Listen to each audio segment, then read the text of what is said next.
Votre type là, votre cérémonie me dit, parce que moi ce soir, je ne respecte aucun protocole. Ce soir, je ne respecterai aucun protocole. Je ne vais aménager aucun propos pour Cérémonie. Je ne vais pas l'insulter. Je ne l'insulte pas. Mais Cérémonie n'est rien. Boifori n'est rien en Côte d'Ivoire. L'attentat de son faux 15 ans. On va en parler. Ce qu'il a appelé attentat de Boaké. Vous savez, chers amis, je mets quiconque au défi de me prouver que l'attentat de Cérémonie n'était pas au courant. Et je vais vous expliquer comment il était au courant. Voilà un individu. Imaginez-vous, Boaké, la base arrière de la rébellion. Pour attaquer un avion, il faut transporter des armes lourdes. Parce que l'avion, on l'attaque avec, c'est-à-dire, tel que vous l'a présenté, ça a été attaqué avec des armes lourdes, des lance-roquettes. Donc il faut déjà avoir une voiture pour transporter ces armes. Pour arriver à un endroit où on est sûr que l'avion, lorsqu'il se positionne sur le tarmac, donc sur l'aéroport, donc sur le tarmac, on est sûr d'atteindre la cible. On est sûr d'atteindre la cible. Mais selon Guillaume, même le président Ouattara, le président Babo, le président Bédier, lorsqu'il rentre dans un voyage, chers amis, lorsqu'un président rentre dans un voyage, que son avion doit atterrir, toutes les zones stratégiques de l'aéroport sont bouquées. Même pour nos amis qui ont l'habitude de voyager, quand vous prenez votre avion à l'aéroport international Pesco-Bani d'Abidjan, vous voyez qu'il y a plusieurs pistes. Même les sociétés qui travaillent, qui prennent soin des pistes d'atterrissage, font toujours la ronde sur toutes les pistes. Même quand vous êtes dans l'avion en train de partir, vous allez voir leur voiture, parfois éloignée, vous allez voir 3 ou 4 voitures qui circulent sur les pistes pour voir s'il n'y a pas un élément étranger, c'est-à-dire un élément étranger, c'est-à-dire soit un morceau de bois qui pourrait causer des dégâts sur la piste d'atterrissage ou sur la piste de décollage. Encore une fois de raison, un président qui arrive, si vous me faites comme un président à Boaké, un président qui arrive, dont l'avion va atterrir avec des autorités, comment se fait-il que toutes les zones sensibles de l'aéroport n'ont pas été bouclées, à tel point que ceux qui devaient l'attaquer ont pu se positionner stratégiquement et sans que rien ne puisse les gêner. Et même ils attaquent l'avion, et même Boaké, où il y avait Chérif Ousmane, et toutes les grosses têtes, où il y avait la base même de la rébellion, ces personnes-là puissent se volatiliser comme ça dans la nature. Et tenez-vous bien, dans les zones qui vont suivre, celui qui a ordonné à ce que l'avion quitte Boaké. Et l'avion va quitter Boaké et partir donc à Abidjan. Mes chers amis, celui-même dont les amis sont morts dans l'avion, celui-même, alors qu'il y avait la force d'Icole à côté, à Yamoussoukro, celui-même dont les amis sont morts dans l'avion, s'il demande que l'avion quitte Boaké, de vous à moi, est-ce au président Babo Laurent de dire non, je ne veux pas? Mais celui-même qui demande que l'avion parte, mais c'est que l'attentat là, il ne souhaite pas qu'on vienne faire une enquête. Même quand tu fais un accrochage, quand tu es dans ta voiture, et puis tu fais un accrochage, on dit arrêtez-vous, la police va faire un constat. En Côte d'Ivoire, on dit arrêtez-vous, la police va faire un constat. Quand vous vous immobilisez, et la police va faire un constat. En Europe, comme ils sont développés, vous avez ce qu'on appelle le constat. Tu as ton constat dans ta voiture. Ce sont des papiers qui sont dans ta voiture. Et quand vous faites le constat, il y a une partie où vous faites les croquis de vos deux voitures. Et vous signez pour dire, bon, voilà, je faisais un dépassement et il m'a accroché. Et donc, vous signez, lui il signe, tu prends le numéro de son permis, tu remplis, lui également, il remplit, il a le bordereau, tu as le bordereau, lui il a la suce, et il va envoyer donc le constat à son assureur. Et toi également, tu vas envoyer le tien à ton assureur. Les deux assureurs vont faire le croisement des deux constats là, et on va voir qui a raison, qui a tort, qui sera dédommagé, et qui va avoir donc ce qu'on appelle un malus. Tu vas perdre un quota sur ses avantages d'assurance. Lui, son avion a été attaqué. Il n'attend même pas les enquêteurs. Mais il demande à ce que l'avion parte. Oui, parce que l'enquête qui allait être déclenchée, le délai des attaques, c'est ce qu'on me dit. Merci, Oscar. Tapoter. Alors, voyez-vous, quand je parlais de l'enquête, comment lui, dont les amis sont morts dans l'attentat, si réellement la vie de ses amis, ses compagnons de lui tenait à cœur, s'il n'est pas impliqué dans l'attentat, s'il n'a pas fait ce montage pour jouer les victimes, s'il n'a pas fait ce montage pour que lui soit Guillaume, il puisse avoir de la cause de popularité, en sacrifiant ses camarades, c'est-à-dire qu'il meurt. Et le peuple du Nord, lui vous, un capital de sympathie pour dire il est un héros, en sacrifiant la vie de ses camarades, en faisant pleurer cette dame qui dans la vidéo disait qu'elle portait encore une grossesse, que son enfant ne connaîtra jamais son père. Comment lui sera Guillaume veut-il demander à ce que l'avion quitte le tarmac? Peut-être qu'ils voudront dire que non, comme ils sont dans la manipulation, comme ils sont des voyous des grands chemins, ils voudront dire, si vous m'entendez mal, dites-moi, je vais certainement changer ma position.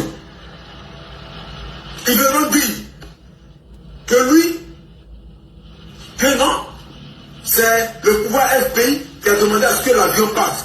Mais est-ce qu'un avion pouvait quitter Boaké dans la zone rebelle sans que les rebelles eux-mêmes ne donnent l'ordre à l'avion de décoller? Sans que la tour de contrôle de l'aéroport de Boaké n'autorise à l'avion de prendre telle piste, et de prendre telle piste et de décoller. C'est pas possible. Un avion n'est pas une voiture. Un avion n'est pas une voiture. Si l'avion a décollé, c'est que la tour de contrôle a donné l'autorisation. La tour de contrôle était sous le contrôle de quelle personne? Qui donc contrôlait la zone rebelle? N'est-ce pas ce c'est donc lui qui a donné l'ordre à ce que l'avion quitte le tarmac de Boaké, que l'avion parte. C'est donc lui qui avait peur de la vérité. Parce qu'il sait qu'il avait sa main. Parce qu'il sait qu'il avait ses mains qui étaient impliquées dans l'assassinat, dans le crime, dans l'attaque de l'avion. Voici comment Cyril Guillaume a donné l'ordre à l'avion de quitter le tarmac, de quitter l'aéroport de Boaké, et l'avion va donc décoller. L'avion qui a été attaqué, où il y a eu dans l'avion dans lequel il y avait encore du sang humain. Ça y est, il y avait du sang humain. Mais lui, Cyril Guillaume va même pas, les enquêtes vont même pas le préoccuper. Il va se précipiter le départ de l'avion. Parce qu'il ne veut pas qu'il y ait une enquête internationale, une enquête parlementaire, et que les Ivoiriens, tous les partis politiques, le PDCI, le FPI, tout cela, s'impliquent dans l'enquête avec les députés du FPI, du PDCI et les députés du RDR. Puisqu'il y avait le groupe parlementaire RDR à l'Assemblée nationale, il a déjà dit qu'on appelait le groupe parlementaire Solidarité. Et tout cela allait mettre en lui ses manipulations, sa malhonnêteté, sa duplicité, son esprit de cupidité, son esprit de voyou, son esprit de casseur du grand chemin, un voyou du grand chemin. Voici comment ce Guillaume va donc faire assassiner les enfants du nord de la Côte d'Ivoire, juste parce que lui, il voulait avoir une cote de popularité. Cet individu-là, il est dangereux. Il est danger permanent. Salam alaikum wa rahmatullahi ta'ala wa barakatuh. Bonsoir, chers frères et sœurs, libre antenne du 30 novembre 2025. Alors, chers frères et sœurs, nous voulons ici saluer tous nos auditeurs, saluer nos autorités. Il y a une vidéo qui tourne en ce moment sur la toile où nous voyons le drapeau du Tchad derrière certains Azawadiens. J'ai appelé mon ami le Touareg, il m'a traduit la vidéo, mais le plus mieux serait de l'appeler ici et lui-même va venir confirmer parce qu'il m'a dit qu'il allait monter sur TikTok tout à l'heure. Je ne sais pas s'il est là, mon ami. Moi, je suis le premier à monter, je suis le premier. Ouais, d'accord, ok. On va jouer d'abord la vidéo, puisque dans la vidéo, il y a le drapeau du Tchad. Et ce qui nous étonne, nous ne voyons pas le drapeau de l'Azawad. Ça fait déjà premier point pour attirer notre attention. Quand vous regardez bien, vous scrutez bien la vidéo, c'est un drapeau tchadien qui est derrière. Et vous avez des boissons comme coca, des trucs, l'eau minérale qui se vend aussi au Tchad. Donc on va jouer la vidéo et on va demander l'avis de notre ami le Touareg. Le Touareg Pro Ado. C'est le Touareg Pro Ado qui réside, 200%. Qui réside depuis le Mali. Savez-vous, les Touaregs sont les séparatistes qui combattent au Mali, qui demandent leur indépendance, dont nous allons montrer la vidéo ici. Attendez, on a notre ami Touareg qui est là. On va jouer la vidéo. D'abord, je voulais vous attirer votre attention sur le drapeau qui est là. Ça, c'est un drapeau tchadien. Et puis, quand vous voyez l'endroit, vous voyez, c'est aucunement en Côte d'Ivoire. Donc, ça fait déjà 2 points. On joue la vidéo et il va nous traduire la vidéo.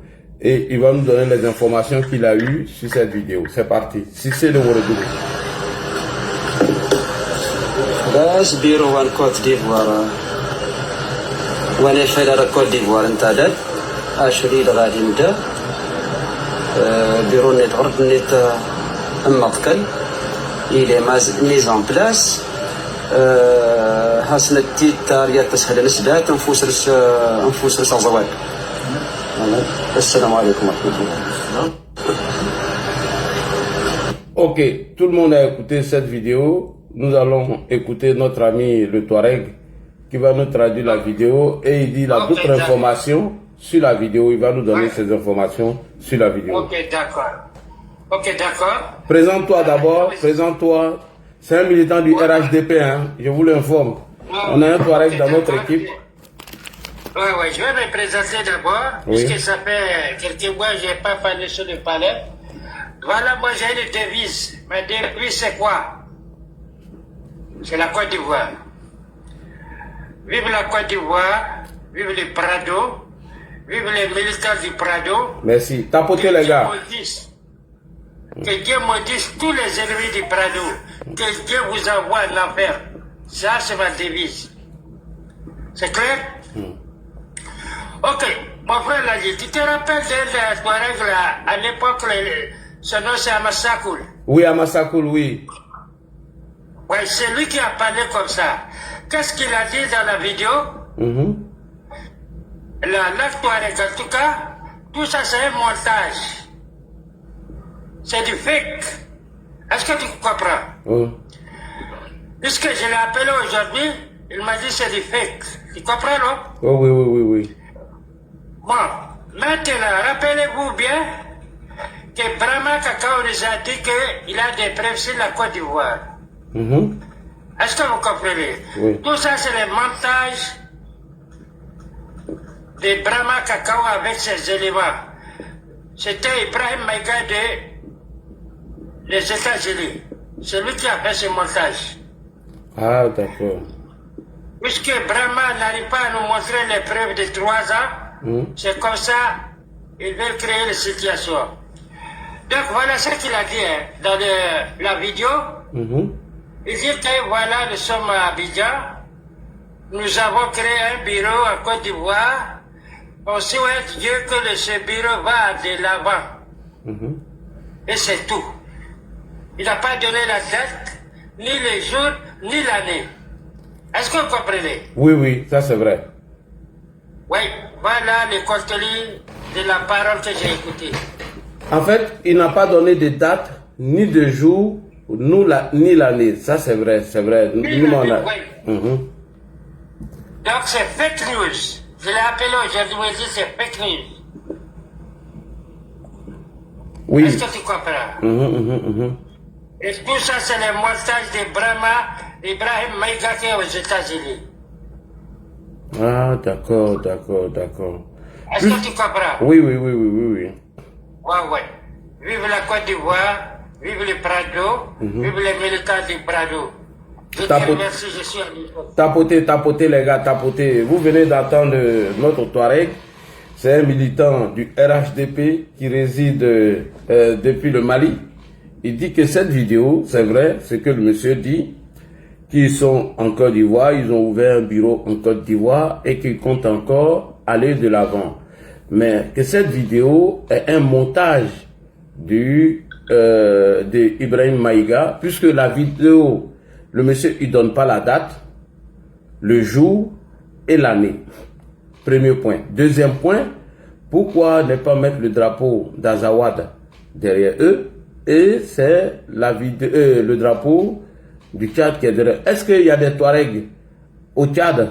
Ça, c'est la première question. Allô? Oui, est-ce qu'il y a des Touaregs au Tchad? Non, non, il n'y a que des... comment on les appelle là? Gens de race arabe là, c'est mais ils sont turbolés tous. Les Tchadiens ils portent les turban. Est-ce que tu comprends? Oui, oui. On les appelle les Karadal, Il n'y a pas de Touaregs au Tchad. C'est des noirs mélangés arabes là. Oui, oui. Mais leur tradition sur le turban sur la tête. Ah, d'accord. Ils mettent aussi le truc là sur la tête comme les Touaregs là. Ouais, ouais. Ah, non, la moitié des Tchadiens c'est comme ça. Ah, d'accord. Est-ce que tu comprends? Oui, oui. Ouais. D'accord. Vraiment, merci beaucoup. Merci. Tu restes sur le panel et on va revenir. On va revenir sur le sujet après. Alors, chers frères et sœurs, vous qui prenez l'émission en cours, salut à toi, Koulibaly Napolitain. Notre ami le Touareg vient de nous traduire la vidéo. Il dit que c'est un montage organisé et orchestré par M. Ibrahim Maïga depuis les États-Unis, puisque Ibrahim Traoré, depuis plus de 3 ans, il n'a pas encore démontré, voilà, il n'a pas encore démontré la preuve que derrière cette accusation où il y avait des terreaux en Côte d'Ivoire. Donc voilà un peu ce qui est en train de dire par rapport à la vidéo. Alors, nos amis pro-Gbagbo désespérés, perdus, suite aux révélations de M. Charles Blé Goudé concernant la rébellion. Alors, à défaut de nous apporter des preuves, où nous avons vu M. Demba Traoré se rendre sur l'émission NCI avec un Coran, qui, bien évidemment, a évité le sujet et il a confirmé que le siège du FPI est la maison de notre grande sœur Nadi Gbagbo Bamba, Walié Douaoudé, Maokamuso de Fretela.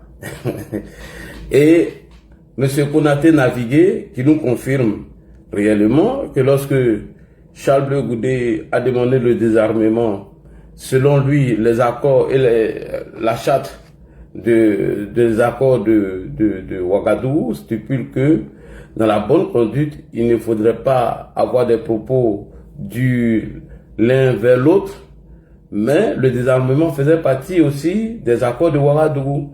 Donc nous allons revenir sur cette révélation rapidement pour vous dire que Guillaume Soro avait déjà trahi le président de la République, son Excellence Alassane Ouattara. Tapotez les gars, tapotez. Donc ça fait une semaine aujourd'hui que le PPA Digbé de M. Laurent Gbagbo et Yasmine, voilà, le PPACI de M. Laurent Gbagbo et tous leurs confrères n'ont pu démontrer par A plus B que Guillaume Soro avait signé un deal avec M. Laurent Gbagbo. Et dans ce deal, Guillaume Soro nous a informé en 2020 qu'il était en deal avec le président de la République, Alassane Ouattara, alors que nous disions à longueur de journée que Guillaume Soro s'est jamais battu pour Alassane Ouattara. C'est parti, on écoute M. Charles Goudé. Et c'est la même chose en 2009. Il peut aller plus loin. Votre aîné, Issa Sangaré Yereso, il est en vie, je le cite. Il avait une émission qu'il animait qu'on appelle En toute franchise. Sur les antennes de la RTI, effectivement. RTI. Je demande que Guillaume Soro désarme. Parce qu'il a été nommé Premier ministre pour qu'en retour il désarme. Vous savez ce qui s'est passé? 3 jours après cette interview, je suis convoqué par Nadi Bamba, chez elle à la maison. J'y arrive, je trouve Guillaume Soro. Je trouve Konaté Sidiki. Je sais des noms. Je trouve Méité Sendou. Je suis sur un banc d'accusés. Quelques minutes après, le chef de l'État de Côte d'Ivoire arrive. Me voici entre le Premier ministre et le chef de l'État. La dame prend la parole. Blé, présente tes excuses à Guillaume Soro. J'ai dit pourquoi? Pourquoi tu lui as demandé de désarmer? Les armes qui portent de jour sa tonne, ce ne sera pas contre Gbagbo. Tu ne sais pas. Tu ne sais pas de quoi tu parles. Qui suis-je? Devant le chef de l'État de Côte d'Ivoire. Devant le Premier ministre, je me mets à genoux, je demande pardon au Premier ministre. Et je n'ai pas dormi toute la nuit. Les armes ont tourné en 2011, non? C'était contre qui? C'était contre les Ivoiriens. Le président Gbagbo a arrêté. C'est tout cela. C'est de ça que moi je ne veux pas parler. Tout ce que je dis, si elle n'est pas d'accord, elle peut me traduire en justice. Je suis prêt pour ce procès de vérité.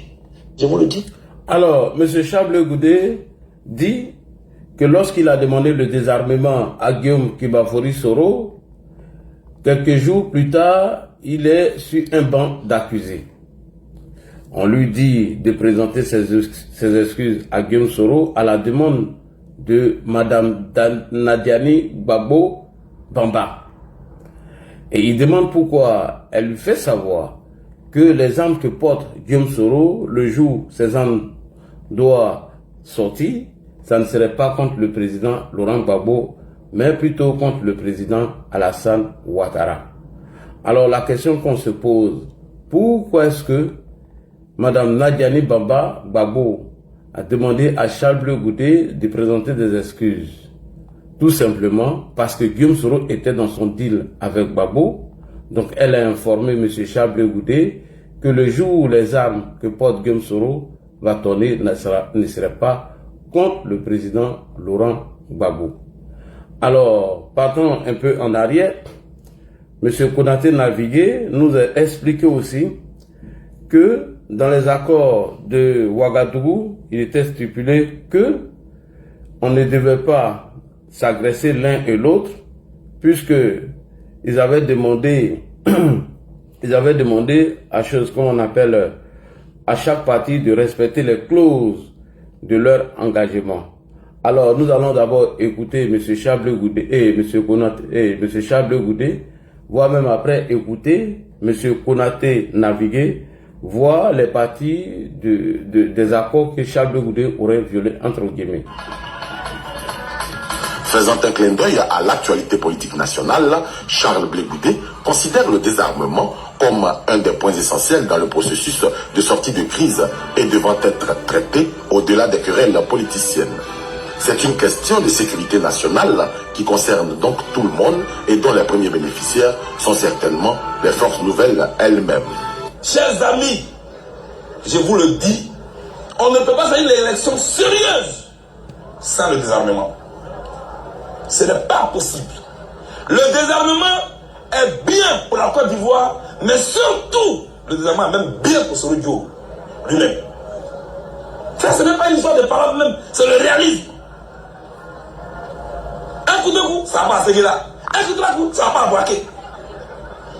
Mais il faut que ça aille partout. Ça, il n'y a pas d'injure dedans, il n'y a pas de parole dedans. Ok, et donc, suite à cela, Mme Nadiani Bamba a convoqué M. Charles Goudé à son domicile. Elle lui a demandé de présenter ses excuses. Voici l'argument de M. Konaté Navigué, qui nous fait savoir que lui, il a pris part aux écritures et aux accords de Ouagadougou. Alors, Konaté Navigué, en quelle qualité s'est-il rendu à Ouagadougou pour prendre part aux écritures et aux accords de Ouagadougou? Était-il un militaire? Première question. Avait-il une stratégie en généraux bien les trucs de militaires? Non. Pourquoi laisser le chef état-major, M. Philippe Mangou, et aller avec des gens comme Konaté Navigué qui n'a aucune stratégie militaire? Rien du tout. Et donc, nous allons écouter maintenant Konaté Navigué qui a pris part aux accords de l'écriture des accords de Ouagadougou. J'ai écouté la vidéo de l'émission télévisée de Charles Blé Goudé. J'ai écouté l'émission télévisée de Charles Blé Goudé. Je dois avouer que j'ai été surpris et un peu choqué. J'ai été choqué parce que je pense qu'il allait trop loin. Platon disait que le tact dans l'audace, c'est de savoir jusqu'où on peut aller trop loin. Et je pense que Blé a été trop loin. Car on ne dit pas ça de son papa. On ne dit pas ça de sa maman. S'il a accepté que Babo Loura est son papa, ce n'est pas comme ça qu'il faut lui dire merci. L'épisode du pardon à Soro, j'ai 2 ou 3 petites choses à dire dessus. Quand nous sommes quittés à Ouagadougou, que nous sommes arrivés avec l'accord politique, j'étais parmi les rédacteurs de l'accord politique de Ouagadougou. On a rédigé à côté de l'accord politique un code de bonne conduite. C'est-à-dire que le camp présidentiel ne devait pas attaquer verbalement ou physiquement le camp, ce qu'on appelait à l'époque les rebelles. Et puis, inversement, les rebelles ne devaient pas attaquer le camp présidentiel en parole ou en action. Maintenant, dans le code de la bonne conduite des accords de Ouagadougou, est-ce que M. Charles Blé Goudé a-t-il violé ce code? Puisqu'il a demandé seulement que le désarmement et les autres étaient en colère. Ce qui nous amène à comprendre déjà que Guillaume Soro était dans un deal. Et le général Philippe Mangou, agacé, choqué par ces accords, parce que aucun militaire n'a pris part à ces accords, le général Philippe Mangou nous a fait savoir que les militaires n'étaient pas d'accord pour ces accords. Mais il était obligé de faire violence sur soi pour qu'ils puissent accepter. Donc, déjà dans l'accord de Ouagadougou, il y a eu beaucoup de manquements, selon le général Philippe Mangou. Alors, ma question, pourquoi le FPI est-il parti avec M. Konaté Navigué, qui n'a aucune stratégie militaire, qui ne sait rien dans les affaires militaires? C'est la question. On écoute le général Philippe Mangou. Dans le cadre de l'accord politique de Ouagadougou, qui a été signé le 4 mars 2007, les forces républicaines de Côte d'Ivoire, les FAFEL, ont fait leur mutation. Il est bien de préciser que toutes les discussions qui ont eu lieu à Ouagadougou concernant les questions militaires, aucun militaire ivoirien n'a assisté au débat sur les questions militaires. Ceux qui s'y sont rendus, c'était le ministre Tagrou et Koné Navigué, qui ont discuté de ces questions et qui font qu'on a accepté des choses extrêmement dures pour les FDCI. J'ai dû, à mon corps défendant, faire des tournées pour apaiser nos hommes, pour leur dire que l'intérêt, c'est l'intérêt de la Côte d'Ivoire et qu'il fallait qu'ils fassent violence sur eux-mêmes pour que nous allions à la paix. Alors que les FAFEN partaient avec leurs militaires pour discuter des affaires militaires, nous, c'était Tagrou et Navigué qui sont partis. Et donc il faut bien qu'on comprenne. Il faut bien qu'on comprenne. C'est eux qui sont allés discuter à Ouaga et qui nous ont ramené ça. Des décisions difficiles d'application pour nos hommes, mais Dieu merci. Je voudrais féliciter nos hommes ici. Eux, ils l'ont compris. Ils l'ont compris. Parce que quand j'ai fait mes tournées, mes hommes me disent, mais donc mon général, il vaut mieux d'être rebelle, d'aller contre son pays que d'être loyal. Ça, ils me posaient la question, je leur ai dit non, ne voyez pas les choses comme ça. Ce que nous voulons, c'est la paix pour notre pays. C'est la paix pour notre pays. Nous vous demandons d'œuvrer et d'avoir à l'esprit l'intérieur, avoir à l'esprit l'intérêt supérieur de la nation. Donc tout ce qui est dans l'accord, ça c'est pas nous les militaires, hein, parce qu'aucun militaire ivoirien n'est parti discuter des questions militaires à Ouagadougou. Il y avait Tagrou, il y avait Konaté Navigué. Dans le cadre...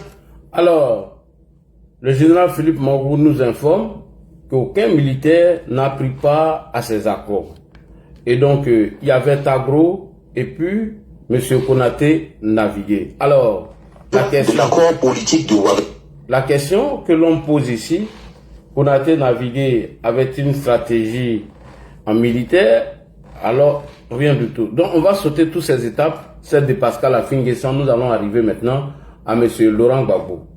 Quand Laurent Gbagbo perd les élections de 2010, Laurent Gbagbo nous fait savoir qu'il avait demandé entre deux le désarmement avant les élections. M. Gbagbo était un comédien. Et que les rebelles n'ont jamais voulu désarmer. Et donc, aujourd'hui, lui pense que si on doit parler de la question des élections, il faut qu'on parle des désarmements. Mais Gbagbo, le journaliste a posé la question avant les élections. Tu as dit aux journalistes que c'est notre affaire qu'il aura élection sans guerre. Tu l'as bel et bien dit, Gbagbo. Abou Sila dit l'homme aux deux pieds gauche, M. Fassoukou, Laurent Gbagbo, lorsque le journaliste a posé la question sur le désarmement, tu l'as bel et bien dit que c'est notre problème, c'est notre affaire, il faudrait que le monsieur reste tranquille et que nous allons aller à une élection sans guerre. Donc ce qui veut dire que Laurent Gbagbo et son camp ont trahi le peuple ivoirien. Ce qui veut dire que M. Laurent Gbagbo, Guillaume Soro ont trahi les Ivoiriens. Gbagbo, il faut sortir ta tête ici, tu vas venir parler. Il faut la boire c'est bien. Boire c'est bien. Ah, d'après les choses comme on appelle Ramsès, il dit on doit raser Gbagbo et puis envoyer Gbagbo à la mosquée. On écoute Gbagbo. Monsieur Gbagbo, avez-vous été naïf pour ces élections? Point. Le journaliste lui pose la question, est-ce que Gbagbo a été naïf pour les élections? On écoute la réponse de Gbagbo. Oh, je pense qu'il y a une dose de naïveté, il y a une dose de pression, il y a une dose de... Voyez-vous, j'ai toujours exigé qu'il y ait le désarmement. Et d'ailleurs, tout... Ah, champion. Toi, tu as toujours exigé qu'il y ait le désarmement. Alors qu'avant les élections, tu as dit qu'on allait aller aux élections sans guerre. Comme ton deal avec Guillaume Soro n'a pas marché, puisque Guillaume Soro t'a trahi. À la dernière minute, Gbagbo se rétracte. On continue. Les accords qui ont été signés prescrivent le désarmement avant les élections. Est-ce que ce désarmement a eu lieu? Non, justement. Prescrivent le désarmement avant les élections. Toutes les résolutions des Nations Unies prescrivent le désarmement avant les élections. Vous aviez les moyens de faire désarmer. Pourquoi n'a-t-on pas désarmé? J'avais quel moyen pour faire désarmer? Vous pouviez vous adresser à l'ONUCI. C'est que vous ne connaissez pas l'ONUCI. Hein? Vous ne connaissez pas l'ONUCI. Dès qu'on s'adresse à eux, ils disent ça, c'est pas dans notre mission. Ça, c'est pas dans notre mission. Il y a quelquefois même où des choses se font à côté d'eux, ils disent non, ça, c'est pas dans notre mission. Vous comprenez? Donc, on n'avait pas les moyens, nous, de les désarmer, sauf à leur déclarer la guerre, ce qui remettait en cause tout le fragile édifice que nous essayons de construire. Tous les efforts entrepris, par vous-même au cours de ces dernières années. Voilà. Et ces efforts-là, je vais vous citer quelques points de ces efforts que j'ai entrepris. Donc l'accord de Ouagadougou est un effort pour gouverner avec celui qui s'est déclaré chef de la rébellion. Il a été Premier ministre, on a bien travaillé, on a fait avancer les choses, nous sommes arrivés aux élections. Alors, Gbagbo qui nous dit ici dans cette vidéo, après les élections, que lui il avait exigé le désarmement, les rebelles n'ont pas accepté. Mais Gbagbo c'est un menteur, excusez-moi. Le mot est fort, mais c'est ce qu'il est. Gbagbo est pur et simple un manipulateur et un menteur, chers frères et sœurs. Parce que, dans une autre vidéo, Laurent Gbagbo a fait croire qu'il avait, quand le journaliste lui a posé la question concernant le désarmement, Gbagbo a dit qu'il aura une élection sans guerre et que c'est nos problèmes, c'est notre affaire, que personne ne doit se mêler. Donc Gbagbo était un roublard et un manipulateur. Désolé de vous le dire, mais c'est le mot. Puisque ici, on va écouter Gbagbo avant les élections. Alors, on voit le bout du tunnel pour ce qui est peut-être du processus électoral. Est-ce qu'on voit le bout du tunnel pour ce qui est du désarmement? Mais c'est notre affaire. Laissez-nous travailler, laissez-nous tranquilles. Vous allez voir que nous allons aller aux élections tranquillement. Et c'est pourtant l'accord de Ouagadougou prévoyait qu'il y aurait d'abord le désarmement, ensuite l'élection. Laissez-nous travailler, c'est nous qui travaillons pour notre pays, dans notre intérêt. Nous savons ce que nous faisons. Je vous dis qu'il y aura élection sans guerre.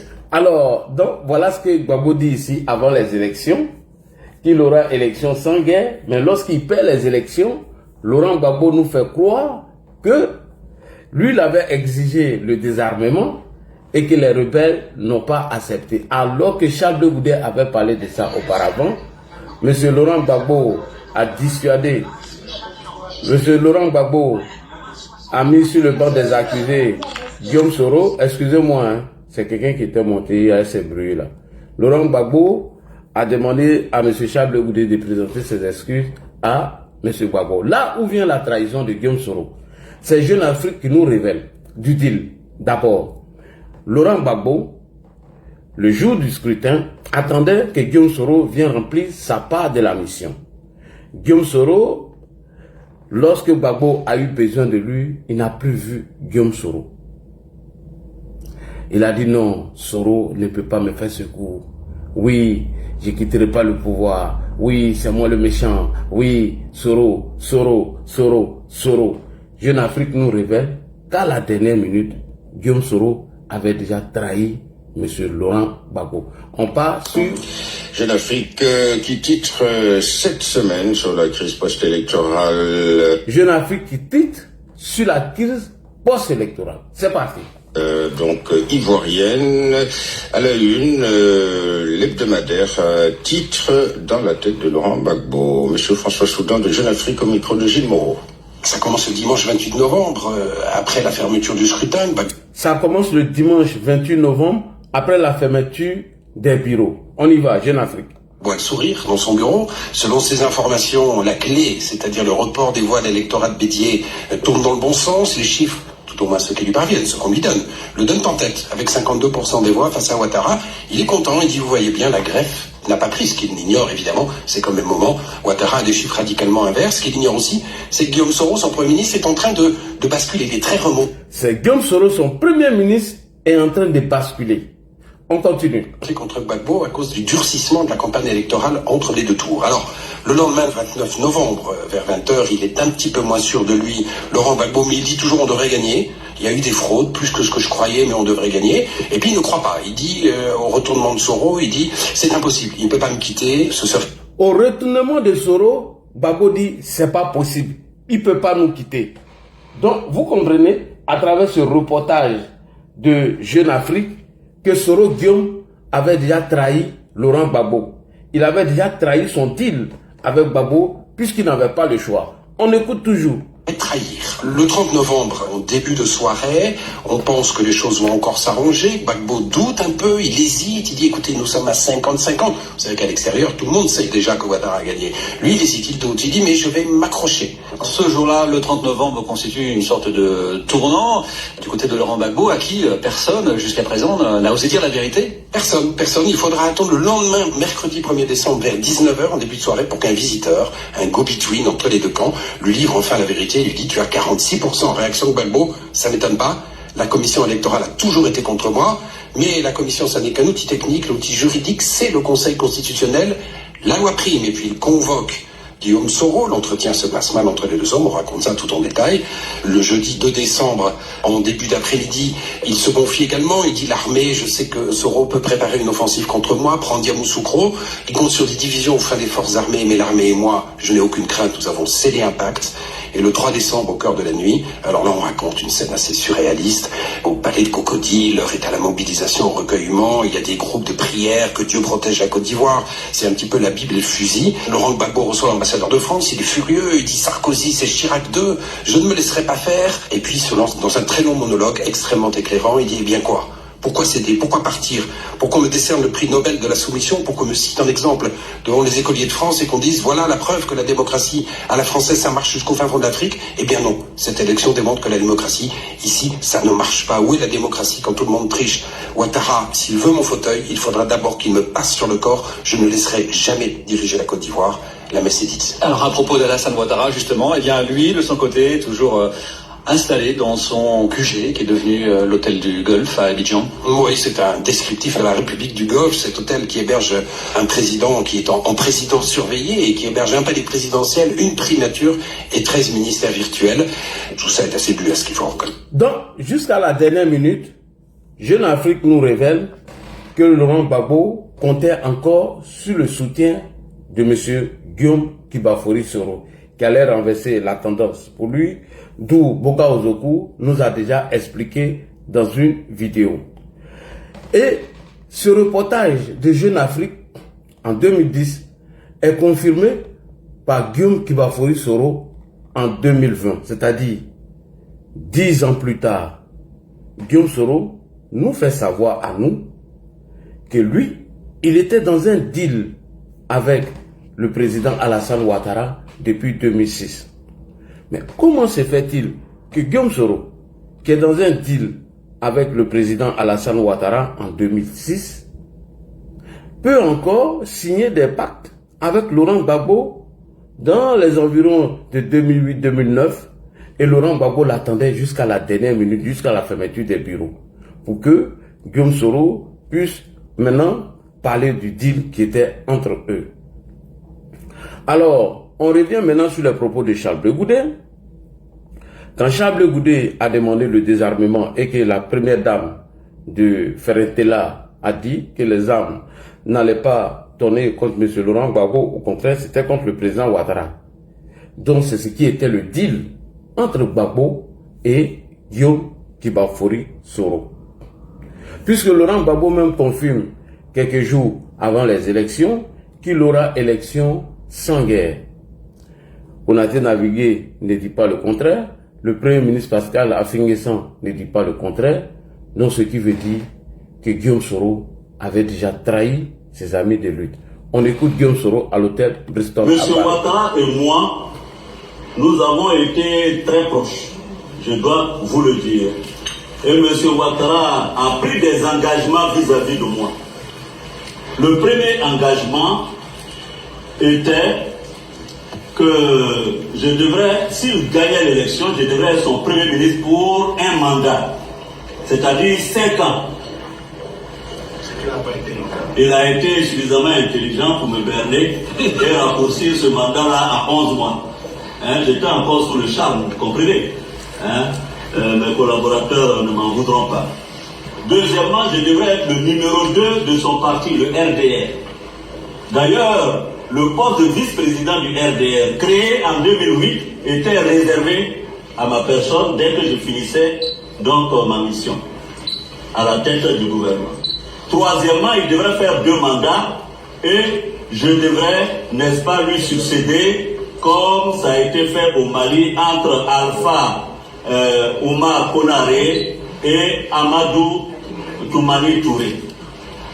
Sur les 3 engagements pris, le premier n'a pas été respecté, le second et visiblement le troisième ne le sera pas non plus. C'est pourquoi, il y a quelques jours, j'ai dit que j'avais un sentiment de trahison. Vous voyez ce que je veux dire? Donc, voici, et ces engagements avaient été pris devant Blaise Compaoré à l'époque, président du Burkina Faso, et ces engagements ont été renouvelés devant un guide religieux ivoirien. Monsieur Ouattara a signé des deals politiques aussi bien, non pas seulement avec moi. À l'époque, il a signé un deal politique avec Laurent Gbagbo lui-même. Il a signé un deal politique avec Bédié. On est d'accord. Bédié aussi s'est laissé flouer, non? Alors, donc, si vous me reprochez à moi d'avoir été berné, bon ben, je ne suis pas le seul. Il en a berné bien plus intelligent et bien plus avisé que moi. Expérimenté, Bédié a quand même été président de la République. Et Bédié se plaît d'avoir été abusé et floué. Donc je dis bien en 2006, c'est pas en 2010, M. Ouattara, donc, a fait ce deal avec moi. M. Compaoré est vivant, vous pourrez lui poser la question si c'est vrai ou si c'est faux. Alors, Kades Sanogo, qui a pris part dans cette rébellion, nous fait savoir que Guillaume Soro ne s'est jamais battu pour Alassane Ouattara.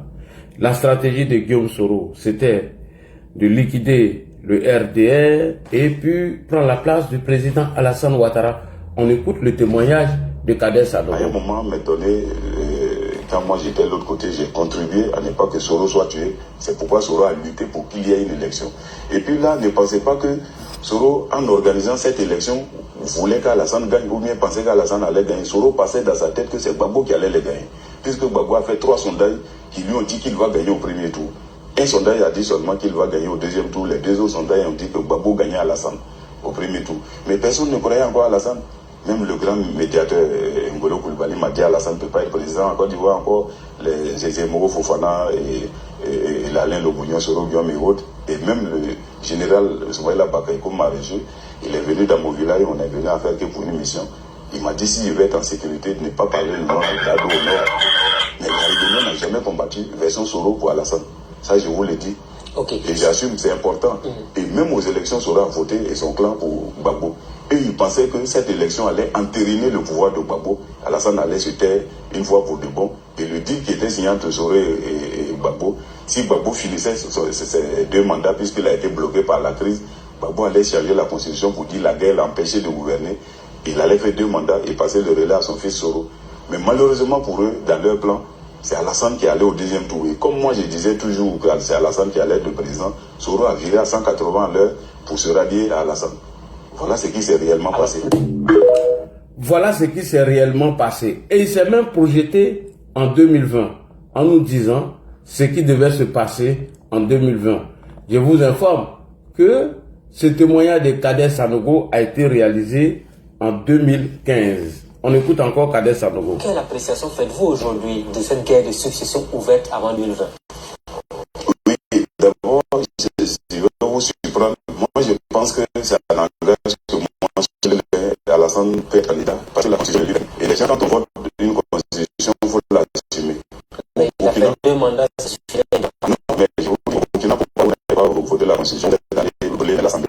C'est parce que vous ne voulez pas de cette constitution. Vous êtes d'accord avec moi? Et on connaît la suite. Mais encore, la constitution, il faut voter. Donc, on va la suite. Parce que la constitution est claire. Quand la constitution, on l'a votée, ça à partir de ce moment qu'on vote, tu dois le lendemain, la loi rentre en vigueur. Cette constitution a dit que tu peux être candidat une fois que la mandat, c'est fini. D'accord. Mais la constitution n'a pas précisé que le président pour le mandat en cours est compté jamais. La question de la rétroactivité là-bas. Non. Donc, ça permet à Alassane d'être candidat. Donc, Alassane, qui finit, c'est comme j'ai considéré qu'il a son premier mandat en 2020, Alassane sera candidat. Et si Dieu le permet qu'il a la santé, il peut être candidat et puis il sera élu. Maintenant, s'il est élu, c'est à partir de 2025 qu'Alassane ne sera pas candidat. J'ai tenu à préciser cela parce que les gens luttent pour 2020, or que c'est eux-mêmes qui ont voté une loi qui donne une brèche à Alassane et qui va la colmater. Donc maintenant, Soro aussi, il va être président. Mais là, c'est un pas important. Et vous posez une question, peut-être le temps n'est pas trop chaud. Oui, donc ça, c'est une question importante, il faut que je vous le dise.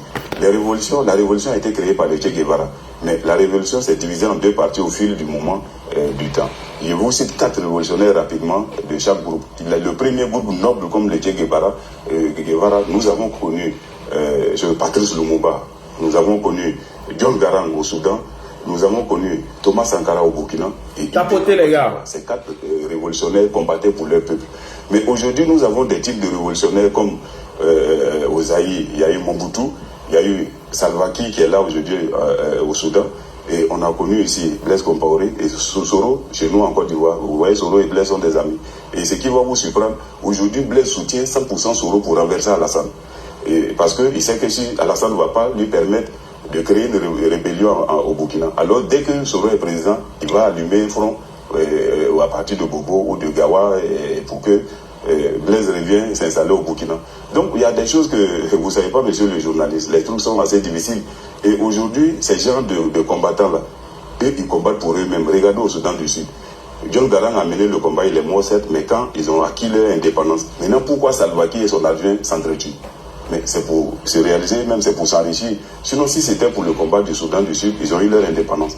Donc il y a des révolutionnaires qui combattent que pour eux-mêmes. Malheureusement, Soro fait partie de ce groupe-là. Soro n'a jamais combattu pour Alassane ni pour le peuple du Nord. Il combattait pour lui-même.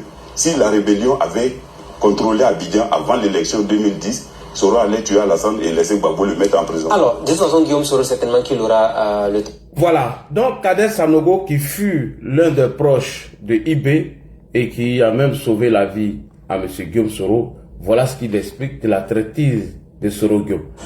Et Doumbia Major a été plus loin. Il a dit, il y a 5 ans de cela, que Guillaume Soro s'est jamais battu pour Alassane Ouattara. Et IB l'a dit.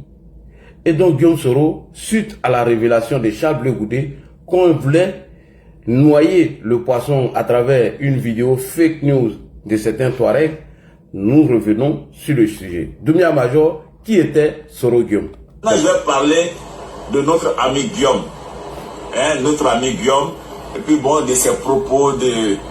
Moi, je voudrais d'abord dire à nos opposants, ne suivez pas Guillaume.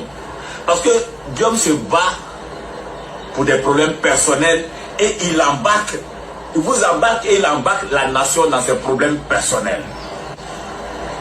Mais vous savez, on est dans un système dans lequel il n'y a pas d'aide sociale véritablement. Ce n'est que maintenant que le Premier ministre, qui est quelqu'un que je respecte beaucoup, Amadou Gon Coulibaly, a mis en place le filet social, qui est une aide sociale que l'État donne aux plus défavorisés, aux démunis. Mais ça n'existait pas dans notre pays jusqu'à un certain moment. Donc quand tu étais pauvre dans ce pays-là, quand tu étais orphelin, quand il y avait des problèmes, il n'y avait aucun système d'aide. Et on était dans cette situation dans notre pays.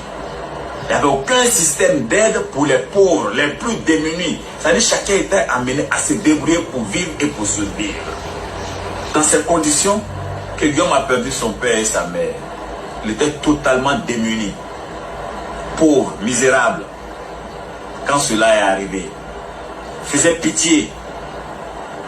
Et c'est des gens comme le Dosongui, connaît Dosongui.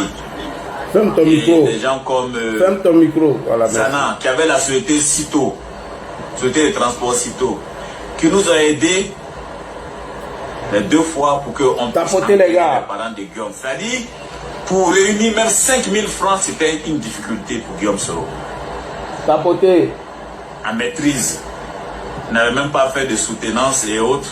Et puis il se retrouve avec la perte de ses parents. Donc je voudrais faire une analyse clinique pour que vous compreniez un peu la personnalité et ce qui l'a poussé dans l'engrenage dans lequel il est difficile pour lui de sortir. Ce n'est pas pour le dédouaner. Mais il s'est retrouvé dans une situation de grande difficulté. Avec ses petits frères, les Simon et autres, ses soeurs, dont il avait la charge. Il est devenu soutien de famille à un âge où il n'avait aucun moyen, où aucun de ses diplômes ne lui permettait de travailler. Il venait de faire une licence en anglais qui ne lui donnait même pas la possibilité d'aller enseigner parce qu'il faut faire le CAP-CG ou le CAPES à l'ENS pour pouvoir avoir le titre officiel d'enseignant. Donc voilà comment notre frère s'est retrouvé dans une situation où il devait se battre, trouver les moyens dans un pays qui ne lui offrait aucune possibilité. C'était sous le régime de Bédié. Et aucune possibilité pour les orphelins, pour les pupilles de la nation. Il n'y avait aucune possibilité. Donc le voilà soutien des familles. Il était obligé de se battre pour dire, il faut que... Voilà comment Guillaume a pris la résolution de se sacrifier pour sa famille, pour ses frères. Advienne que pourra, il a choisi, y compris s'il fallait aller en enfer, il a choisi de se battre par tous les moyens dans ce pays. Il a dit, quand souvent je l'écoutais, moi je ne peux jamais accepter d'être pauvre dans mon pays. Voilà les propos de Guillaume. Je connais bien Guillaume, son père me trouvait souvent, il aimait causer avec moi à la cité de Yopougon. Chaque fois qu'il venait voir Guillaume, il aimait beaucoup Guillaume. travaille à la Satmassi, me disait, moi, j'ai que pour tout bien. Mais moi, Clément, je n'ai que pour tout bien qu'une moto. Ouais, ça me... Voilà, quand vous avez connu quelqu'un dans son intimité, c'est difficile souvent. Mais voilà la situation dans laquelle notre frère s'est retrouvé, où il devait se battre par tous les moyens humainement possibles pour pouvoir aider les autres. Donc, il a choisi de se sacrifier pour les autres. Voilà comment il s'est rapproché de certains partis politiques. En 2002, il est rentré dans la rébellion pour se positionner. Et quand il s'est positionné, il a pensé d'abord à lui-même sa situation et non à une cause quelconque. Donc pendant que nous on critiquait Gbagbo sur sa gouvernance et autres, il en parlait lui aussi. Mais derrière ça, il se battait pour sa personne. Comment utiliser donc cette situation de rébellion dans le pays pour s'enrichir, pour voler, pour avoir du pouvoir, pour pouvoir, n'est-ce pas, suppléer la situation difficile dans laquelle lui-même il se trouvait. Voilà comment Guillaume a opposé les chefs de guerre, dressé les chefs de guerre contre, n'est-ce pas, leur chef, pour prendre le contrôle de la rébellion en s'appuyant sur la cupidité de certains qu'il connaissait, hein, et autres. Et il a pris le contrôle comme ça de la rébellion. Il a mis en place la centrale pour piller littéralement le Nord et s'enrichir. C'est avec cet argent volé qu'il a pu scolariser ses frères aux États-Unis. C'est avec cette position qu'il a pu faire rentrer certains de ses frères à la police qui sont commissaires aujourd'hui. Voilà. Donc, s'occuper de sa famille. C'est ça la situation personnelle, c'est-à-dire l'analyse clinique de la chose, l'analyse de la personnalité de la chose. Et l'anamnèse, c'est-à-dire l'analyse de l'histoire de la personne. Donc, Dieu est un sacrifice pour sa famille. Mais un sacrifice dans un chemin qui est un chemin de l'enfer infernal. Donc il est rentré dans un chemin où il s'est dit, il faut y arriver, même s'il faut tuer des gens pour y être. Donc il n'avait pas d'état d'âme. Quand il s'agissait de tuer, il tuait. Pour prendre le contrôle de la rébellion, il n'avait pas de sentiments. S'il fallait tuer des chefs de guerre, lui il s'en foutait. S'il fallait massacrer, il le faisait pour atteindre ses objectifs. Il a massacré des amis. Il n'avait pas d'état d'âme. Il a pris des gens en prison pour aller les tuer. Des gens étaient dans des conteneurs, les amis exposés au soleil pour qu'ils meurent par asphyxie. Tout le monde est au courant de ce passé de Guillaume. Donc c'était quelqu'un qui à un moment donné acceptait l'enfer. Il a accepté de tuer, il a accepté d'être cruel, d'être un monstre pour lui-même et pour ça. Donc il est rentré dans un engrenage. Quand tu as déjà tué, quand tu as déjà massacré des humains, tu as peur de quoi encore? Tu as massacré un, tu n'as plus peur de l'enfer. Tu te dis, ben, j'ai tué. Si on dit paradis, enfer, moi j'ai déjà tué. Il a écrit que tu ne tueras point. J'ai déjà tué, donc j'ai peur de quoi encore? Il n'a plus peur de tuer, parce qu'il a déjà tué des humains. Il a déjà pris des humains, les a mis dans le conteneur, et puis ils sont morts par asphyxie, il les a pris, il allait les enterrer dans des fosses communes. L'armée française a fait des déclarations, Amnesty a fait des déclarations sur tout ça, c'est connu. Il a pris les Kone Morel en prison, il allait les massacrer. Les Kone Moussa Bambu, il allait les massacrer. Il a gardé même par devers lui les corps. Donc c'est quelqu'un de monstrueux, de cruel, mais c'est un schéma dans lequel il est rentré. Un peu contre sa volonté, je ne dirais pas que le monstre qu'il est devenu parce que l'État de Côte d'Ivoire, notre système ne lui donnait pas le choix. D'autres avaient le choix, d'autres ont accepté d'être pauvres, mais lui il ne voulait pas être pauvre. D'autres ont accepté leur situation, mais lui ne voulait pas accepter la situation. Il a choisi d'aller en enfer s'il le fallait. C'est de ça qu'il s'agit. Voilà les éléments motivationnels profonds de l'individu.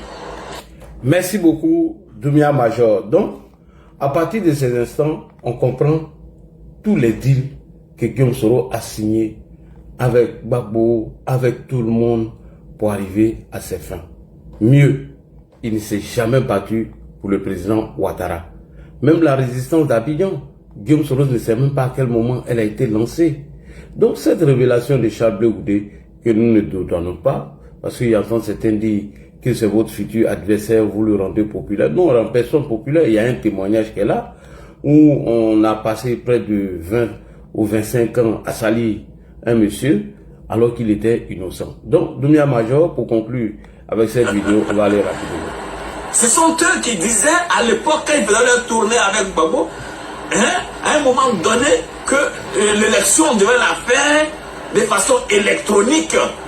Le RDA était obligé de dire non, il refuse, il faut le comptage manuel. Mais Sora avait donné son accord pour le comptage électronique seulement, parce que c'était le moyen, avec une société dont je ne citerai pas le nom aujourd'hui, de falsifier les résultats au profit de Gbagbo. Donc c'était une bataille à un moment donné contre Gbagbo et contre Soro, qui était l'allié de Gbagbo, avec les Nadi Bamba et autres. Ça, ce sont des faits historiques. Ce sont des faits historiques. Jusqu'en 2010, 2011, lors des élections, Soro était candidat. Certains même disent qu'il a voté, pardon. Soro était pour le candidat Gbagbo. Parce que pour lui, ça lui permettait de liquider le candidat Alassane et après d'aller récupérer cette base, qui était leur schéma, qui a été d'ailleurs avoué par Franklin Nyamsi à Paris lors d'un meeting. La vidéo est en ligne. Leur schéma, c'était de récupérer et liquider la direction. C'était ça leur schéma.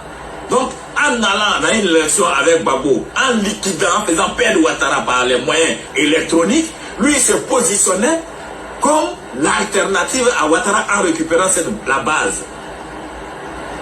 Voilà ce qui était leur schéma jusqu'à la dernière minute. En 2011, lorsque il y avait Gbagbo refusait de partir du pouvoir et qu'il disait qu'il était gagnant, Soro était hésitant, il n'était pas partant parce qu'il était dans son schéma avec Gbagbo. Il a fallu qu'on lance ce qu'on appelle les résistants d'Abidjan. Parce que les gens parlent, ne savent rien de ce qu'ils disent. On s'est organisé, il y a eu la première étape, c'était les résistants d'Abidjan. Allez fouiller sur Internet. Les résistants d'Abidjan, les petits IB, pas Ibrahim Koulibaly, les petits IB et autres, sont eux qui sont mis à Bobo et ailleurs. Pour commencer le front contre Gbagbo, contre les soldats FDS à Abidjan. Mon Soro était hésitant. Ça, ce sont des faits. On ne vous dit pas la vérité. Soro n'a rien à voir. Il ne sait même pas comment les gens se sont organisés pour lancer l'assaut contre le régime de Gbagbo ici. Au moins, il était en train de dindin, comme on dit. Hein? Hésitant. Dindin, là, en bouche, c'est ça. Qui est hésitant, qui tourne. Alors, les petits ont commencé à agir à Abidjan. Les films de faits sont là, ils sont vivants. Ibé Ibrahim, ils sont là. Petit Ibé, qui était dans notre bureau national. Ils sont là, ils peuvent témoigner. Comment on s'est organisé, comment on a organisé, quelles étaient leurs consignes. Merci beaucoup.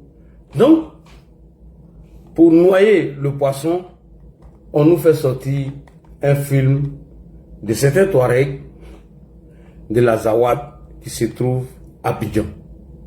Et ces derniers auront, entre guillemets, dit qu'ils ont installé des bureaux à Abidjan et qu'ils vont amplifier ces bureaux. Donc, c'était une manière de nous détourner du buzz. Alors, vous qui n'étiez pas là, notre frère Touareg va encore reprendre son narratif concernant les Touaregs dont tout le monde a vu la vidéo tournée sur les réseaux sociaux. Alors, bonsoir notre ami le Touareg, comment vas-tu? Rebonsoir. Le Touareg, notre ami Touareg, tu dors. C'est ça qu'il a vu, deuxième thé. Alors, notre ami Touareg est là. Ouvre ton micro. Le lion. Le lion bas. Il nous voit son micro. Alors, le lion bas.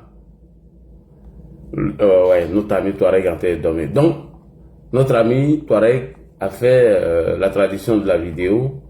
Il dit c'est une vidéo qui a été manipulée par M. Ibrahim Maïga. Comme ça fait 3 ans que M.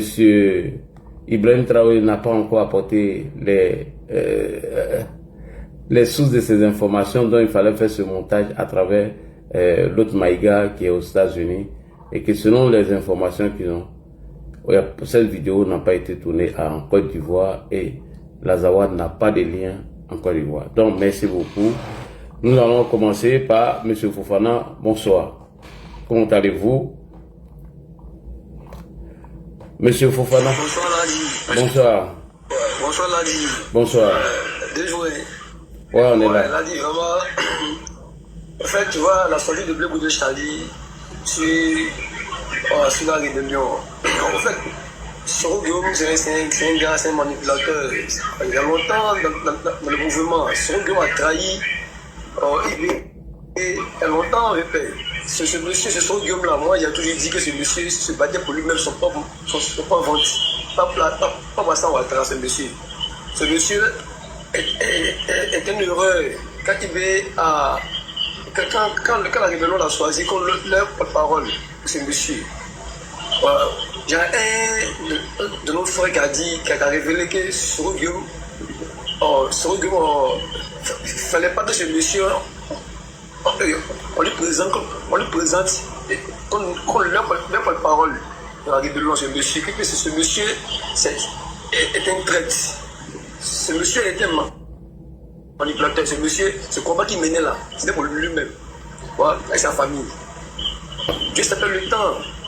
Quand Blaise Chali dit que lui, ce monsieur Babou Laurent, il disait ensemble, moi je crois à ça, moi je crois à cette deal. Ouais. C'est quand aujourd'hui là, quand tu fais mal à quelqu'un, hein, quand t'as envoyé, t'as permis de manger, et que toi tu les casses, et tu commences à dire à ces partisans là, c'est comme ça Dieu nous montre la vérité. Ils ont tout fait. Ils ont tout fait pour éliminer eBay.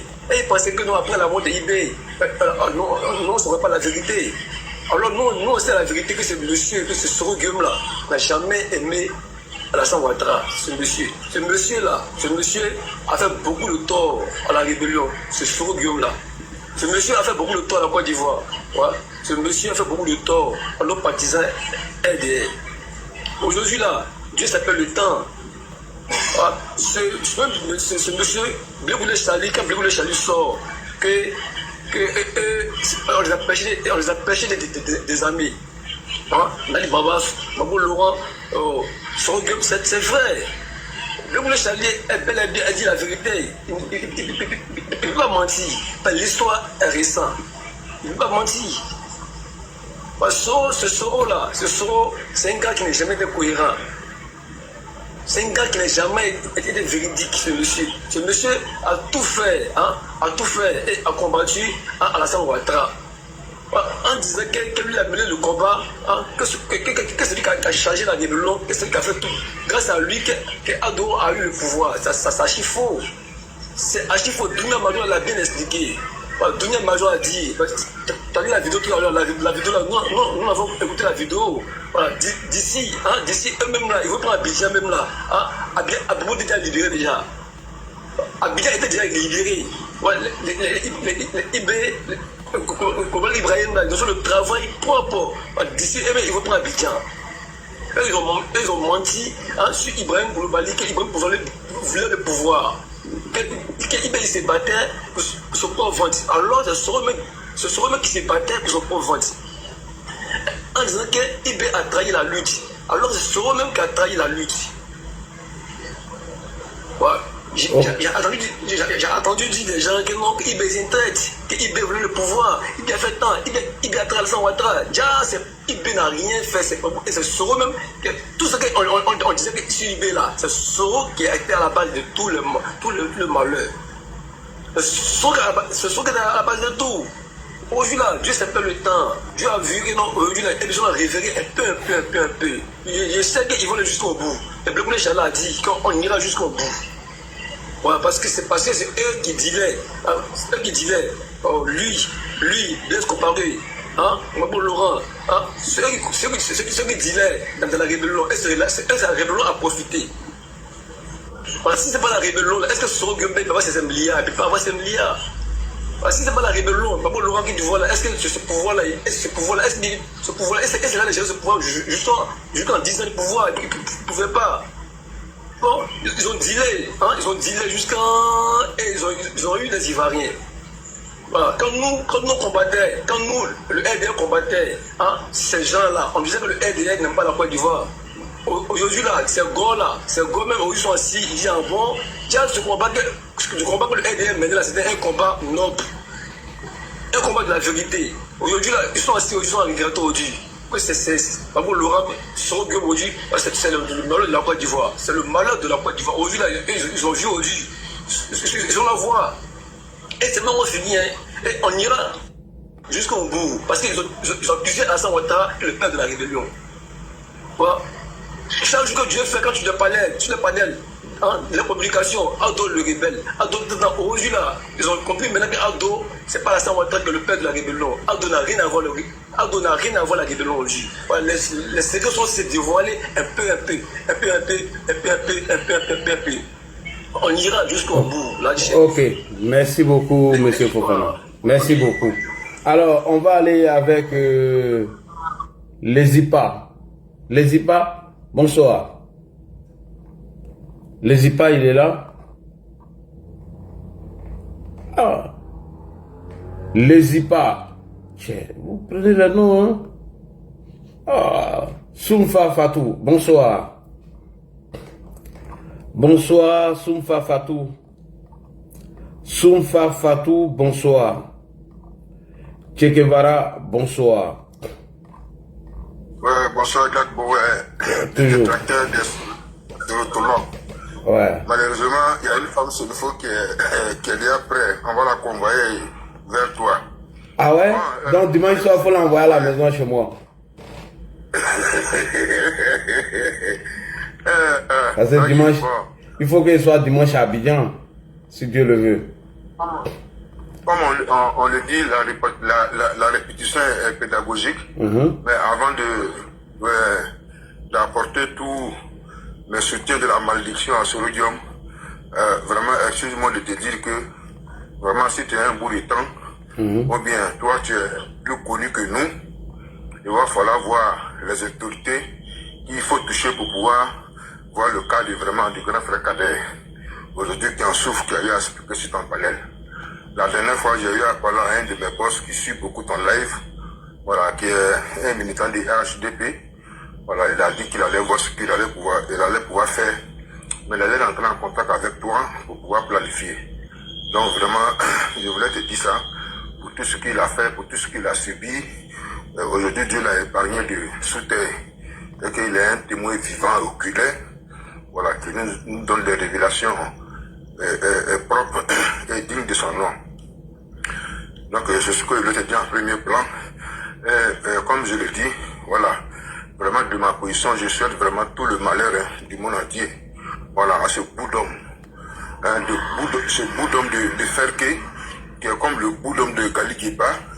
Voilà, ces deux personnalités-là, vraiment n'ont pas leur place à vivre au milieu des gens, parce que c'est des incultes, c'est des malheureux, c'est des maudits. Voilà, voilà quelqu'un, voilà, qui a signé un deal, pendant que on demandait à la rébellion de désarmer, alors qu'il était dans un complot pour pouvoir trahir le président et égaler le président, et puis voilà, s'accaparer du pouvoir. Comme l'a dit Kader, et comme l'a dit Doumbia Major, voilà, c'est quelqu'un qui se bat pour ses intestins. Voilà, il n'a aucune dignité. Voilà, vraiment, quand je le vois aujourd'hui, je comprends. C'est quelqu'un qui est descendu de la dernière pluie. C'est pourquoi tu peux te comporter ainsi. Mais il ne sait pas quoi. Toute chose dans la vie, quand tu fais là, il faut la bénédiction de tes parents, avec l'accord de Dieu. Voilà, c'est pour dire quoi, notre président est venu de ses deux parents, aujourd'hui qui ne vivent pas, et la bénédiction de Dieu et la main de Dieu est sur lui. C'est pourquoi jusqu'au jour d'aujourd'hui, il tente par tous les moyens à nuire le monsieur, à rendre le monsieur, il n'arrive pas à le faire. Alors, Diant, tu dois comprendre, mais quand tu dis que tu es un intellectuel, et que tu allais à l'école, tu allais à l'université, mais tu dois comprendre quelque chose, tu as mis un cellule de communication en place, durant 15 ans, pour rendre le monsieur, le traquer, l'insulter sur tous les réseaux. À Zen, tu n'as pas pu faire quelque chose. C'est pas en partant t'installer à Niamey en train de boire lait de cheval, tu vas pouvoir faire quelque chose. Je comprends pourquoi aujourd'hui, quand on le voit, c'est la tête qu'on voit, on ne voit plus le corps. C'est de ça qu'il s'agit. Parce qu'il est maudit. Et moi, je le dis, chaque jour que je prie, voilà, je le maudis. À chaque fois que je prie, je le maudis. Il est maudit à jamais. Et je suis sûr et certain que, dans le plus bref délai, là, son âme là, va se confier au diable. Et vraiment, quand j'entends des gens dire oui, on veut que il vient pour qu'on l'empêche de venir. Qui l'a empêché de venir? C'est lui reprochant aux autres, non? Que quand on ne se reproche pas, on ne se reproche rien, on vient répondre à la justice. Il n'a qu'à venir répondre à la mort des majors. C'est de ça qu'il s'agit. Il n'a qu'à venir répondre à la mort au Gali des États gros. Quand je vois des gens comme Soule de Paris, bras cassés, pieds cassés, tu vois ses doigts tordus, André pince à gaz. Quelqu'un qui fait toujours voiture dans l'air. Et tu vis sur les impôts français. Et toi, tu restes en France, toi, tu veux déstabiliser la Côte d'Ivoire. Des gens comme Nina, on l'appelle Nina. Toi, tu vas marier ton grand-père et tu penses que toi, tu es assis en Europe, tu es à l'aise. Des vieilles jantaras comme ça, des enfants maudits de leur génération. Vous pouvez faire quoi dans ce pays-là? Hier, je la vois, elle a mis photo de Cliché-Luc Balé. Mais elle-même là, sa fille est ici, non? Pourquoi sa fille ne prend pas au marche? Des maudits comme ça, vous êtes maudits depuis votre dernière génération. Vous ne savez pas que vous faites, ce que vous allez faire. Tapotez les gars.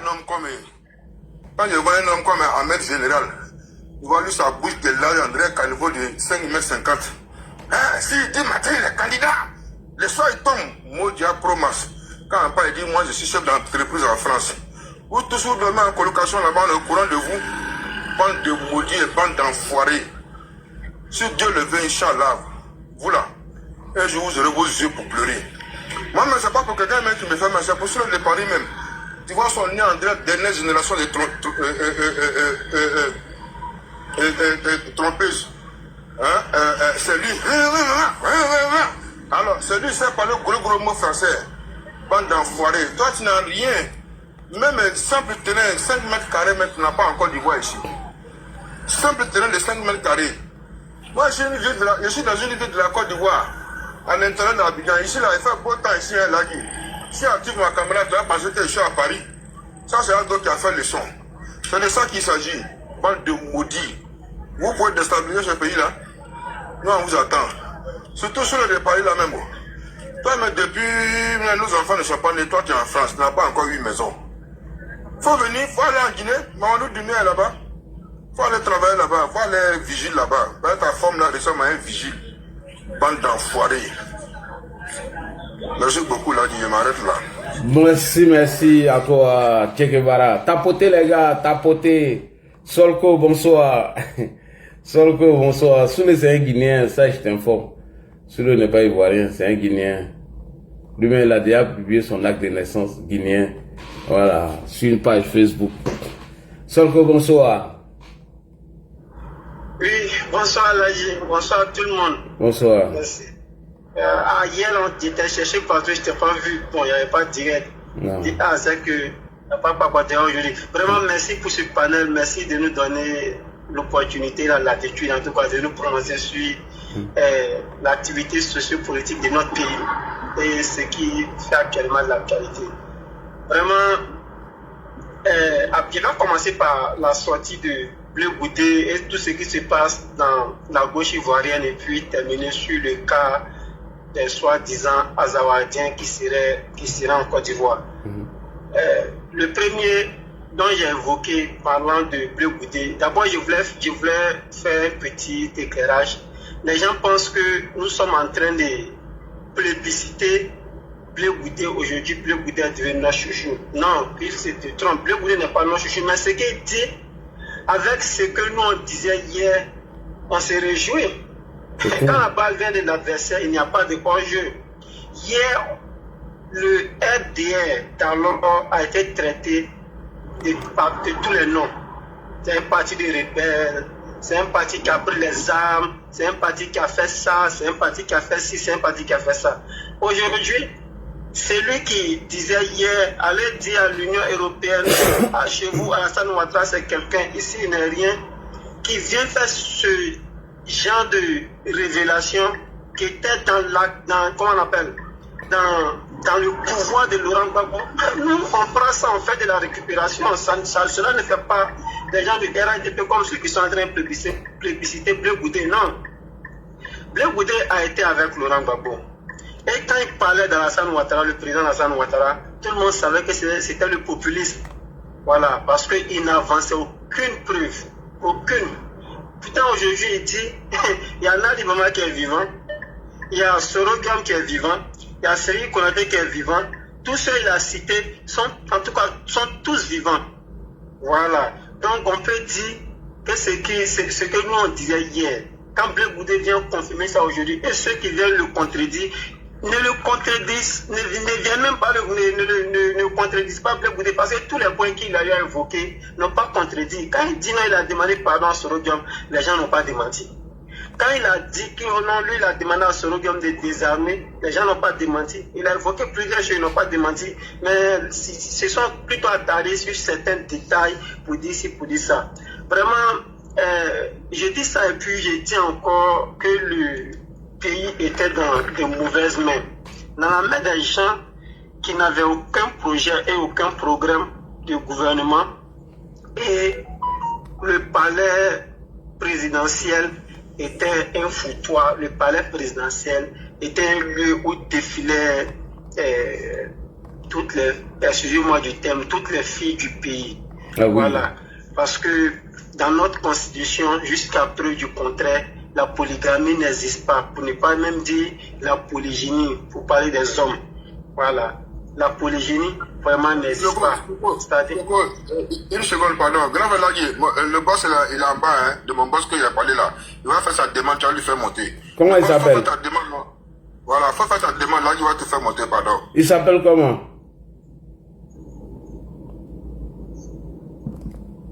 Son nom c'est quoi?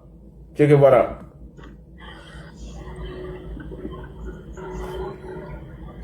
Allons-y. Oui, vas-y, Solko. Ok. Comme je disais, chez nous, la polygynie, pour parler des hommes, n'existe pas. Et celui qui avait le destin ou bien la destinée de la Côte d'Ivoire dirigeait le pays avec, en tout cas, bon, il va dire ça comme ça, hein, sa maîtresse. Voilà. Ignorer même toutes les règles de la République. Donc vraiment c'était malheureux. Et la Côte d'Ivoire était mal parée. La Côte d'Ivoire était mal parée et on a vu où ça nous a conduit. Vraiment Dieu, avec l'arrivée du président Ouattara, on sait aujourd'hui la Côte d'Ivoire est bien située et puis la Côte d'Ivoire en tout cas est bien gouvernée.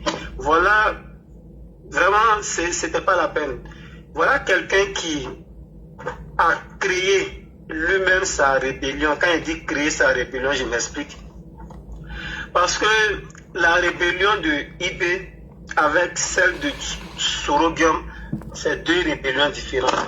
Quand je dis il a créé sa rébellion, il était le parrain avec les différents témoignages. Il était le parrain de la rébellion de Sorogium. Parce que cette rébellion lui profitait. Voilà pourquoi il n'a pas organisé les élections en 2005. Et il voulait profiter de ce désordre-là, fait plus de 20 ans au pouvoir. Si vous vous souvenez bien, comme je l'ai dit autrefois, lors du face-à-face entre le président Alassane Ouattara et Laurent Gbagbo en 2010, quand le président Ouattara, pour rigoler, disait « Ah mais Laurent, tu as déjà fait 2 mandats, laisse-moi gouverner ». Il dit « Mais j'ai fait 1 mandat en 2.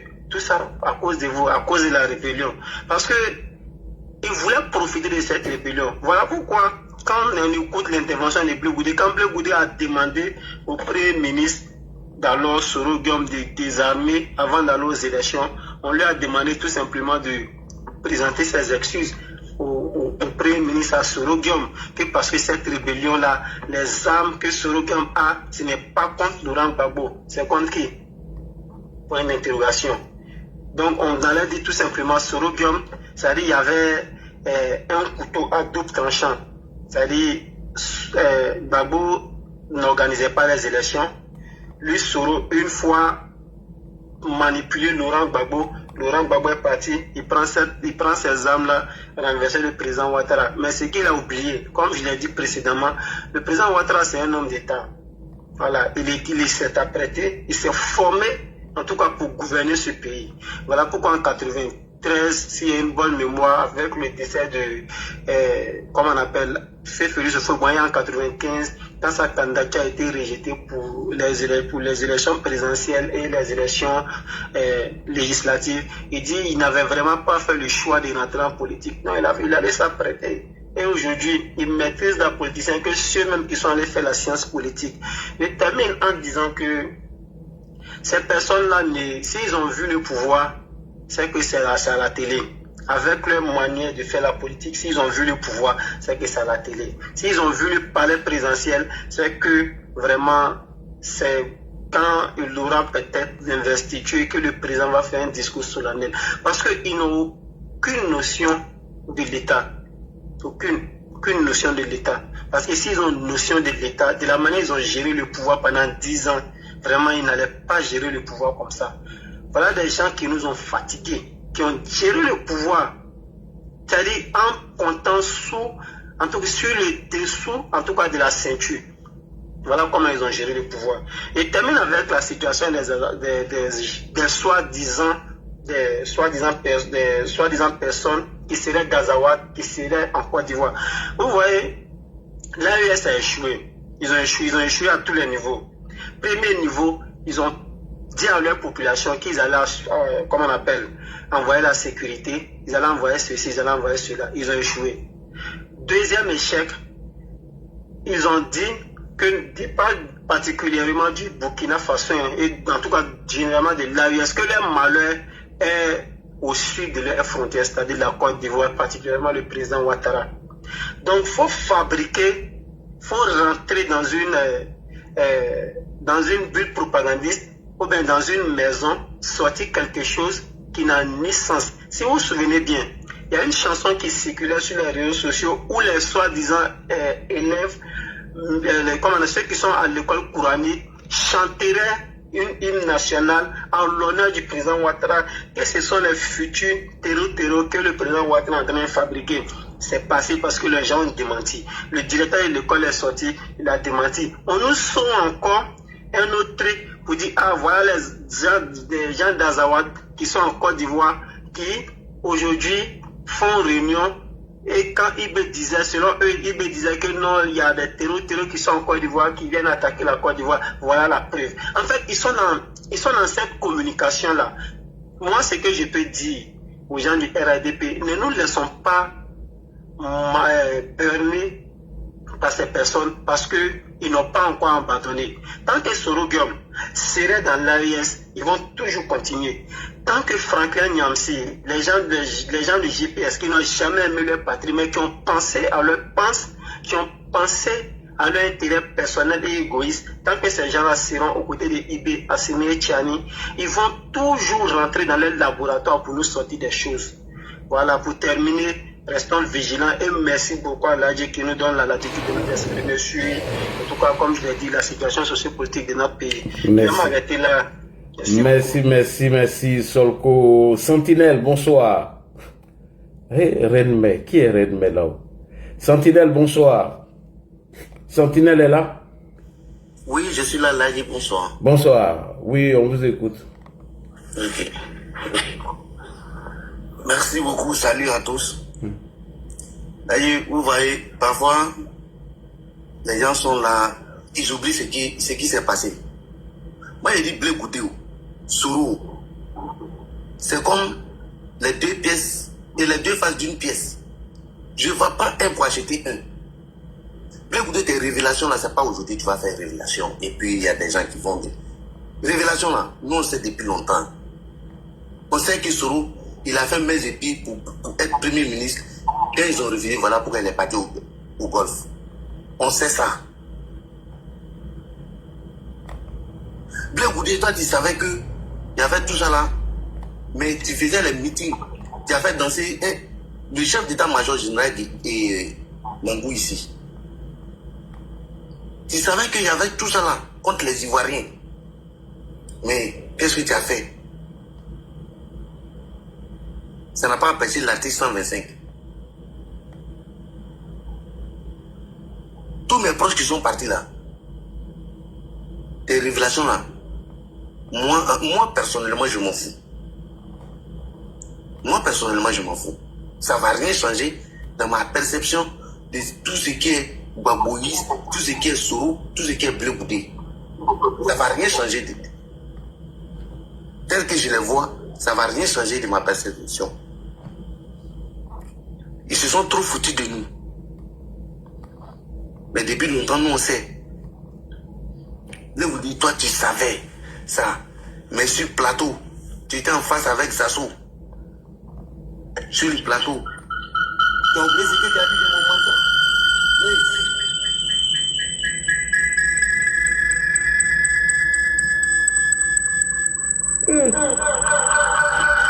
Qu'est-ce qu'il y a mon micro? Attends. Il y a quel micro qui est ouvert?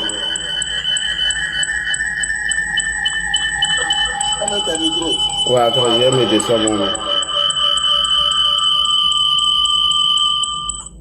Voilà, c'est bon. Vas-y.